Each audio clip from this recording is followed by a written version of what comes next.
Have you ever questioned why certain individuals seem to loathe you, despite your consistent displays of compassion?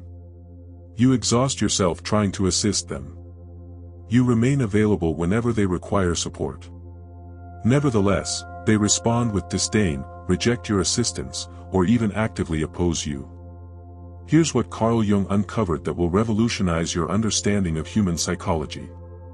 The majority believe that compassion naturally generates compassion in response. However, Jung's extensive exploration of the human mind exposed a troubling reality. Your compassion might actually be provoking their animosity. Continue reading because by the conclusion, you'll grasp the hidden psychology explaining why virtuous individuals often struggle and, crucially, how to shield yourself from becoming prey to your own empathy. But before we continue, please like this video, share it with people who might find it valuable, and tell us in the comments which city you're watching our YouTube channel from. Carl Jung articulated something that many find difficult to acknowledge. Everyone harbors a shadow, and the less it becomes integrated into the person's aware existence, the darker and more concentrated it becomes. But what implications does this hold for you when attempting to show compassion? Here's the startling truth Jung revealed. When you persistently demonstrate compassion, tolerance, and empathy towards someone, you're not merely being pleasant. You're presenting a reflection of their shadow. Your compassion transforms into a perpetual reminder of everything they perceive themselves as lacking. According to Carl Jung, the shadow embodies all aspects of ourselves we've rejected, repudiated, or concealed. It's the accumulation of our imperfections, shortcomings, and dark tendencies that we refuse to confront. And here's the disturbing aspect. When someone encounters your authentic compassion, their subconscious doesn't consider, "What an exceptional individual." Instead, it murmurs, "This individual represents everything I lack. This person makes me feel insufficient." Jung discovered this generates what he termed shadow projection. They start perceiving you as the adversary, not due to your actions, but because of your representation. But there's additional complexity to this psychological mechanism. Carl Jung stated, the most frightening experience is accepting oneself entirely. And your compassion compels people to face aspects of themselves they prefer to keep hidden. Consider this. When you're consistently compassionate toward someone who's been harsh, patient with someone who's been irritable, or understanding with someone who's been critical, you're essentially demonstrating an alternative way of existing. Here's what Jung understood about human psychology. Most individuals would rather preserve their existing identity, even if it's negative, than confront the uncomfortable reality that they could transform. Your compassion threatens their complete self-perception. According to Carl Jung, this produces what he called psychological inflation in reverse. Rather than feeling superior, they experience profound inferiority. And the only method to restore their psychological equilibrium is to diminish you. But here's the mind-blowing aspect. The more compassionate you are, the more you activate their shadow. The more you activate their shadow, the more they must convince themselves and others that you're not genuinely good, that you're false, manipulative, or harbor ulterior motives. Jung discovered that people will actually construct intricate narratives about your real intentions simply to avoid confronting what your compassion reveals about their own conduct. And this brings us to one of Jung's most significant insights. Carl Jung declared, everything that annoys us about others can guide us to self-understanding. But what occurs when your compassion annoys people? What does that expose? Here's what Jung uncovered about the human psyche. Most people function from what Jung termed the persona, a facade they present to integrate into society. This persona is frequently constructed on being correct, being resilient, or being practical, which typically means cynical. When you appear with genuine compassion, you're operating from your true self, not your persona. This generates a significant problem for people trapped behind their masks. According to Carl Jung, your authenticity makes their persona seem artificial and empty. They cannot acknowledge this to themselves, so they must make you the issue. But here's where it becomes truly distorted. Jung discovered that people will frequently attack the exact qualities in you that they secretly desire. They'll label your compassion as weakness, your patience as foolishness, and your understanding as naivety. Why? Because acknowledging your strength would mean acknowledging their own restrictions. This is what Jung called projection. They're projecting their own internal struggles onto you. They're not truly angry at your compassion. They're angry at their own absence of it. And this leads us to a vital understanding. Carl Jung said, your perspective becomes clear when you examine your heart. Who looks outward dreams. Who looks inward awakens. But what happens when your awakened condition threatens someone else's illusion? Here's what Jung discovered about human development. Most people are unconsciously navigating life, following others, doing what's expected, never questioning their patterns or behaviors. Jung called this being unconscious. When you demonstrate compassion, especially consistent compassion, you're showing what Jung called individuation, the journey of becoming your authentic self. According to Carl Jung, this threatens people who haven't completed their own internal work. Your growth emphasizes their stagnation. Your consciousness emphasizes their unconsciousness. But here's the revelation. Jung realized that people will frequently sabotage or attack those who are more advanced in their psychological development. It's not conscious. It's an unconscious effort to drag you back to their level. This explains why the more you develop yourself, the more some people will resent you. The more emotionally mature you become, the more they'll attempt to trigger your old patterns. The more you heal, the more they'll try to hurt you. And this leads us to Jung's most crucial warning. Carl Jung said, the collective unconscious consists of archetypes, which are universal patterns or images that emerge from the collective unconscious. But what happens when you oppose the collective pattern? Here's what Jung understood about group psychology. When you consistently choose compassion in a world that frequently rewards cruelty, you're opposing what Jung called the collective unconscious, the shared psychological patterns of your culture. According to Carl Jung, this makes you a threat to the established order. Your compassion suggests that another approach is possible, and that terrifies people who have constructed their entire identity around the current system. But here's where it becomes truly profound. Jung discovered that the collective unconscious contains what he called archetypal patterns, and one of the most powerful is the scapegoat archetype. When you're compassionate in a cruel world, you become the ideal scapegoat. People project all their guilt, shame, and self-loathing onto you. They convince themselves that you're the problem, not the system that made them cruel. This is why good people often become targets. Your compassion doesn't just trigger individuals. It triggers entire group dynamics. People will unite against you not because of your actions, but because of your representation.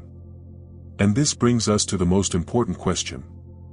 Carl Jung said, the privilege of existence is being yourself. But what if being yourself makes others despise you? Here's Jung's profound insight. The people who despise your compassion are actually revealing something crucial about yourself. They're showing where you might be surrendering your power, where you might be seeking validation through your good actions. According to Carl Jung, true compassion emerges from a position of strength, not weakness. It comes from having healthy boundaries, not from being a people pleaser. But here's the uncomfortable truth. Sometimes people despise your compassion because it's not actually compassion. It's a form of manipulation. Jung would say you're attempting to control how others perceive you by being good. This is what Jung called the helper's neurosis. When you're compassionate to receive something in return, approval, acceptance, love, you're not being authentic. You're performing compassion, and people can detect the inauthenticity. Jung discovered that this performative compassion actually triggers more hatred than genuine compassion because it feels manipulative and dishonest. So, how do you recognize the difference? Carl Jung said, I am not what occurred to me. I am what I choose to become. And this is where Jung's wisdom becomes transformative. Here's what Jung discovered about handling projection and hatred. The initial step is recognizing that their hatred of your compassion is not about you. It's about them. It's about their relationship with their own shadow, their own unhealed wounds, their own fears. According to Carl Jung, once you understand this, you can choose how to respond. You can continue being compassionate, but from a position of strength rather than weakness. But here's the crucial aspect. Jung realized that you must also examine your own motivations. Are you being compassionate because it's authentic to who you are, or are you being compassionate because you want something in return? This is what Jung called shadow work. You must face the parts of yourself that seek validation through good deeds. You must confront the parts of yourself that want to be seen as the good person in every situation. Only when you've integrated your own shadow can you offer genuine compassion without expecting anything in return. And this leads to a profound realization. Carl Jung said, "Everything that annoys us about others can guide us to self-understanding." But what if the annoyance is teaching you about boundaries? Here's what Jung understood about healthy relationships. True compassion requires boundaries. When you're compassionate without boundaries, you're not being compassionate. You're being codependent. You're enabling others to project their shadow onto you. According to Carl Jung, healthy people appreciate genuine compassion because they're not threatened by it. Unhealthy people are threatened by compassion because it highlights their own issues. But here's the game changer. Jung discovered that when you have strong boundaries, you can be compassionate without being a target. You can show empathy without absorbing others' projections. This is what Jung called differentiation. You remain yourself while allowing others to be themselves. You don't take on their emotional baggage. You don't try to fix them or save them. And this transforms everything. When you're compassionate from a position of strength rather than weakness, people respond differently. They can't project their inadequacy onto you because you're not trying to prove anything. But there's still more to understand. Carl Jung said, "Until you make the unconscious conscious, it will direct your life and you will call it fate." And one of the most unconscious patterns is the victim-rescuer dynamic. Here's what Jung discovered about this toxic cycle. Many people who experience hatred for their compassion are actually caught in what Jung identified as the rescuer role. They're unconsciously seeking out victims to save. According to Carl Jung, this creates a psychological dynamic where the victim eventually resents the rescuer because the relationship is built on inequality. But here's the twisted part. The rescuer often unconsciously chooses people who will eventually turn on them because deep down they believe they deserve to be punished for their superiority. Jung discovered that this is a form of unconscious self-sabotage. The person is recreating childhood dynamics where they were punished for being good. This is why the same pattern keeps repeating. If you keep attracting people who despise your compassion, Jung would say you're unconsciously choosing them. You're seeking out people who will confirm your deepest fears about yourself. And this brings us to the ultimate truth. Carl Jung said, "Your task is not to seek for love, but merely to seek and find all the barriers within yourself that you have built against it." And this applies to compassion as well. Here's Jung's final insight. The goal isn't to stop being compassionate. The goal is to remove the barriers that make your compassion a target for hatred. According to Carl Jung, these barriers include seeking validation through good deeds, trying to control how others see you, rescuing others to feel superior, avoiding your own shadow through performative goodness, lacking boundaries that protect your energy. But here's the beautiful part. When you remove these barriers, your compassion becomes powerful. It comes from a place of abundance, not emptiness. It comes from strength, not weakness. Jung discovered that this kind of authentic compassion is rarely hated because it doesn't threaten anyone. It doesn't make people feel inadequate because it's not trying to prove anything. And this is where transformation happens. Carl Jung said, "The most frightening experience is accepting oneself entirely." And when you accept yourself entirely, including your shadow, your compassion becomes unshakable. Here's what Jung realized about authentic compassion. It doesn't need to be received well. It doesn't need to be appreciated. It doesn't need to change anyone. According to Carl Jung, authentic compassion is simply an expression of who you are, not a strategy to obtain something you want. But here's the paradox. When your compassion becomes authentic, people are less likely to despise it. They might not appreciate it, but they can't project their shadow onto it because it's not trying to prove anything. This is what Jung called being yourself. You're not performing compassion, you're being compassionate. You're not trying to be the good person. You're expressing your authentic nature. And this brings us to the final revelation. Carl Jung said, "Where love rules, there is no will to power. And where power predominates, love is lacking." But what happens when your compassion reveals someone else's lack of love? Here's what Jung discovered about envy and compassion. When you show consistent compassion, you're not just being nice, you're demonstrating emotional wealth. You're showing that you have something to give without needing anything in return. According to Carl Jung, this triggers what he called archetypal envy in people who feel emotionally bankrupt. They see your compassion and it reminds them of their own inability to love freely. But here's where it becomes really dark. Jung realized that envy doesn't just want what you have. It wants to destroy what you have. Envious people don't think, "I wish I could be compassionate like that." They think, "I need to prove that their compassion is fake." This is why they'll test your compassion. They'll push your boundaries, make unreasonable demands, and create situations where you're forced to say no. Then they'll use your eventual boundary setting as proof that your compassion was never real. Jung discovered that this is a calculated, though often unconscious, attempt to reduce you to their level. If they can't have your emotional wealth, they'll try to rob you of it. And this brings us to a crucial realization. Carl Jung said, "Everything that annoys us about others can guide us to self-understanding." But what if people are projecting their own cruelty onto your compassion? Here's what Jung uncovered about psychological projection.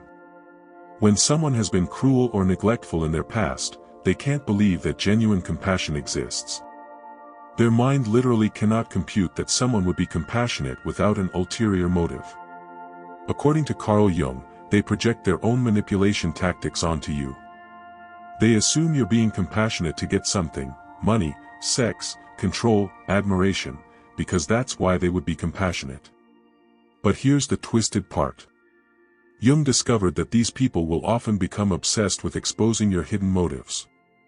They'll dig into your past, analyze your actions, and create elaborate conspiracy theories about why you're really being compassionate. This is what Jung called paranoid projection.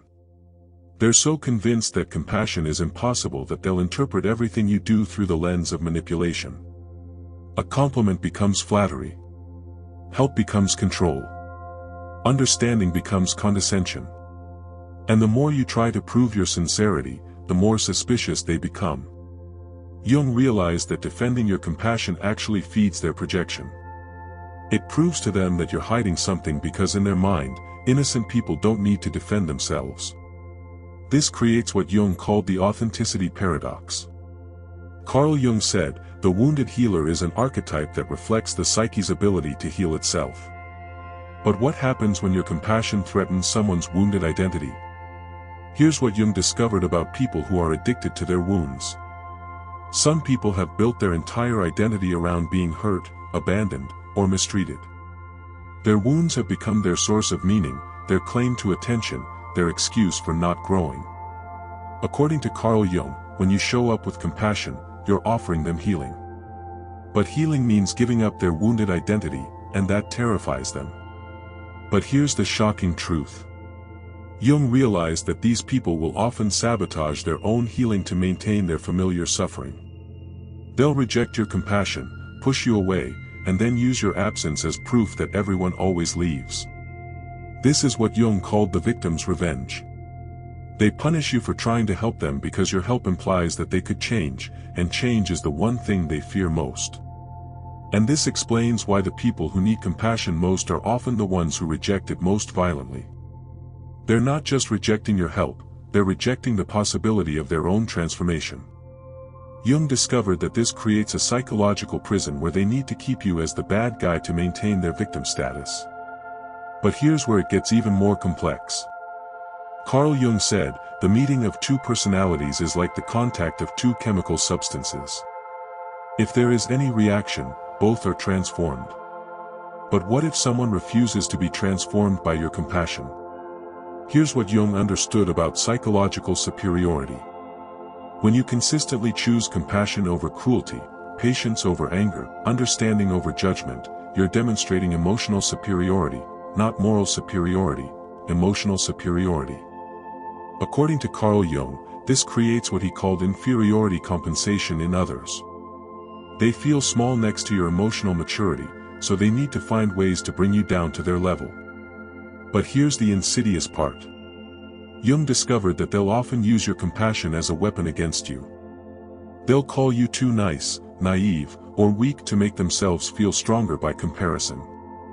This is what Jung called defensive devaluation.